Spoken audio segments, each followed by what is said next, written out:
Hello viewers, welcome back to my channel.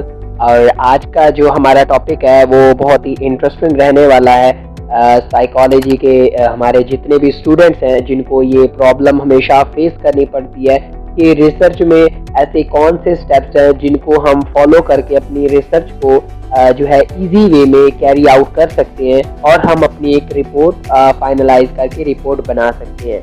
Basically आज का जो हमारा टॉपिक है ये तो मैं बताता ही चलूँगा और साथ में हम आपको एक नोट भी बताएंगे कि इन्हीं स्टेप्स को फॉलो करके हम अपनी डेली लाइफ प्रॉब्लम्स को भी किस तरह सॉल्व कर सकते हैं। तो विदाउट एनी टाइम वेस्टिंग चले स्टार्ट करते हैं।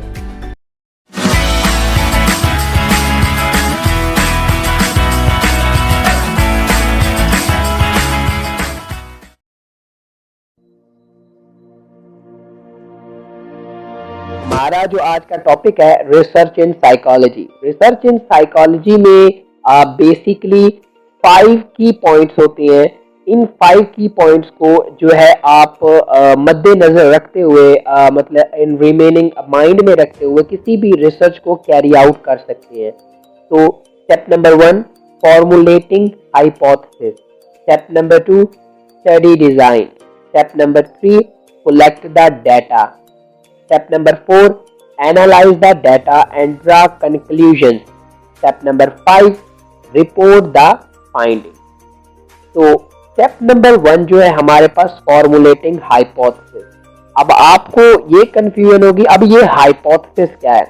hypothesis basically हमारी एक statement होती है, एक तरह की हमारी statement होती है जिसकी बेस पे हम अपनी पूरी स्टडी को, पूरी रिसर्च को जो है कैरी आउट कर सकते हैं।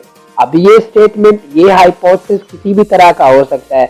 इस तरह अगर हम एग्जांपल लें कि हमारा हाइपोथेसिस ऐसा भी हो सकता है कि मैं बहुत ज़्यादा सोता हूँ, ठीक है, तो ये चीज़ मुझे बहुत ज़्यादा इफेक्ट करती है, तो ये भी मेरा एक हाइपोथेसिस है। इसी तरह के ये एक तरह की स्टेटमेंट होती है जिसका कोई क्लियर प्रूफ हमारे पास नहीं होता। इसी की बेस पे हमने पूरी रिसर्च को लेके चलना होता है। अब यहाँ पे क्वेश्चन आएगा बेस्ट हाइपोथेसिस किस तरह से हम क्रिएट कर सकते हैं। तो इसके लिए हमें डिफरेंट जो है लिटरेचर को रिव्यू करना पड़ता है। लिटरेचर बहुत सारे आर्टिकल्स पढ़ने पड़ते हैं, तो उनकी बेस पे हम ये देखते हैं कि इसमें क्या ऐसी चीज़ मिसिंग है जो कि हमारी स्टडी के लिए या हम उस प्रॉब्लम को आगे लेके रिसर्च कैरी आउट कर सकते हैं। तो हाइपोथेसिस, फॉर्मुलेटिंग हाइपोथेसिस बेसिकली एक तरह की जो स्टेटमेंट हमारे पास बनाई है उस प्रॉब्लम को जो है हाइपोथेसिस कहते हैं। उसके बाद जो नंबर 2 है स्टडी डिज़ाइन। तो देखिए, पहले हमने एक जो है क्वेश्चन जनरेट किया, एक हाइपोथेसिस बनाया। अब स्टडी डिज़ाइन जो सेकंड हमारा स्टडी डिज़ाइन है, इसमें क्या होता है?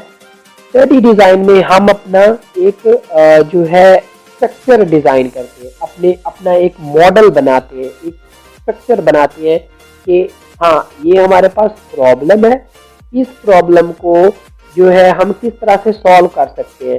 तो वो उस स्ट्रक्चर को जो है हम स्टडी डिज़ाइन कहते हैं। अब स्टडी डिज़ाइन में क्या आता है? फॉर एग्जांपल, हमारे पास एक स्टेटमेंट आ गई, अब हम स्टडी डिज़ाइन में क्या क्या इंक्लूड करेंगे कि उसका सोल्यूशन कहाँ से फाइंड आउट करेंगे, ठीक है, उससे हम कोई क्या एक्सपेरिमेंट करेंगे, केस स्टडी से उस प्रॉब्लम को सॉल्व करेंगे, सर्वेज करेंगे या नेचुरली ऑब्जर्वेशन करेंगे। तो ये सारी चीज़ें क्या स्टडी डिज़ाइन में आ जाती है।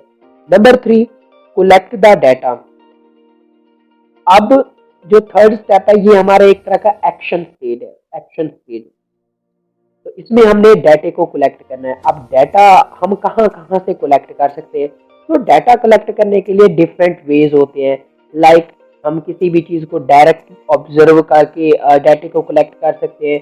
क्वेश्चनायर मतलब क्वेश्चन आंसर के ज़रिए जो है हम डाटा कलेक्ट कर सकते हैं। इंटरव्यूज़ करके हम डाटा कलेक्ट कर सकते हैं।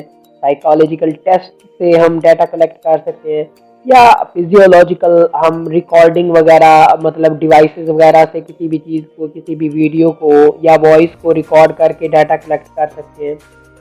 उसके बाद step number 5 analysing and drawing conclusion. अब देखें, हमने पहले क्या किया, फॉर्मुलेटिंग हाइपोथेसिस, एक प्रॉब्लम फाइंड आउट की, उसके बाद उस प्रॉब्लम को सॉल्व करने के लिए स्टडी डिजाइन किया। थर्ड स्टेप में हमने डाटा उसके अकॉर्डिंग कलेक्ट किया। अब डाटा कलेक्ट करने के बाद जो है हम उस डाटे को एनालाइज करेंगे, एनालाइज करके डिफरेंट स्टेटमेंट, डिफरेंट कंक्लूजन देंगे। लाइक फॉर एग्जांपल हमारे पास अगर कोई भी एक ऐसा मसला आया है, अब हम सोचेंगे कि इस मसले को किस तरह से हल किया जाए। तो हल करने के लिए बेसिकली हम उस प्रॉब्लम को देखते हैं, फिर एक स्टडी डिज़ाइन करते हैं कि हाँ हमने पहले इसके बारे में कुछ डाटा कलेक्ट करना है, कि उसका पहलू सुनेंगे, उसका भी पहलू सुनेंगे। तो उसके बाद जब हमें हमारे पास इंफॉर्मेशन आ जाती है, हम एनालाइज करते हैं, हम क्रिटिकल थिंकिंग करते हैं, सोचते हैं कि ये जो चीज़ है, ये जो सबूत है या ये जो स्टेटमेंट है, ये जो स्टेटमेंट है किस चीज़ की तरफ इशारा कर रही है। तो वो हमें कंक्लूजन देना होती है। तो वो स्टेप को कहेंगे एनालाइज एंड कंक्लूजन।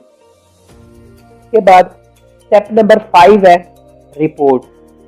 रिपोर्ट दरअसल हमारा वो बेसिक जो है सारा जितना भी हमारा स्ट्रक्चर है और जो हमारा एंड रिजल्ट निकलता है, उसी को हम अपनी रिपोर्ट कहते हैं। तो उम्मीद है ये 5 स्टेप्स आपको क्लियर हो गए होंगे। अब देखें, ये 5 स्टेप्स बेसिकली हमारी लाइफ में भी यूज हो रहे होते हैं। कहीं ना कहीं हमारी लाइफ में बहुत सारी डिफरेंट प्रॉब्लम्स आती हैं, उन प्रॉब्लम्स को हम इन 5 स्टेप्स को भी यूज करके सॉल्व कर सकते हैं। देखें, हमारी लाइफ में कोई भी प्रॉब्लम आती है तो हम बहुत सारी ऐसी सिचुएशंस होती हैं जिनमें हम सोचना समझना हमारा बिल्कुल ऐसे मुफ हो जाता है, बिल्कुल बंद हो जाता है, हम सोच नहीं पाते। तो ऐसी सिचुएशन में हम इन्हीं स्टेप्स को फॉलो करके उस प्रॉब्लम को सॉल्व कर सकते हैं। देखिए, जैसे एक प्रॉब्लम है, ठीक है, अब उस प्रॉब्लम है हमारे पास, उस प्रॉब्लम के लिए हम डाटा कलेक्ट करते हैं, उस डाटे को फिर हम एनालाइज कर सकते हैं और एनालाइज करके हम सॉल्यूशन भी उसका फाइंड आउट कर सकते हैं। तो उम्मीद है आज का टॉपिक आपको जो है पसंद आया होगा।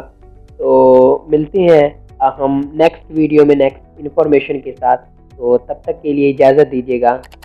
Bye bye.